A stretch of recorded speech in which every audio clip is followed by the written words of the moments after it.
ఏంటి అంతలా నవ్వుతున్నావ్? పొద్దున్న బస్ స్టాప్ లో ఒక అతన్ని చూశాను. బాగున్నాడా? అయ్యో, గుర్తొస్తే గుర్తొస్తే నవ్వొచ్చేలా ఉన్నాడు చాలా. ఏ Divya, call for you. Hello, hi daddy. బాగున్నాను. మీరు అన్నయ్య ఎలా ఉన్నారు? కాలేజ్ బాగుంది. హాస్టల్ యావరేజ్ గా ఉంది.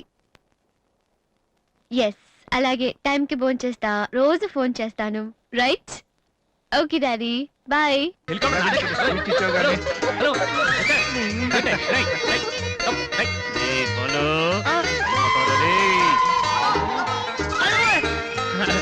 బాబు వదిలేనా తప్పు, మీ నాన్న ఉన్నాడు కదా.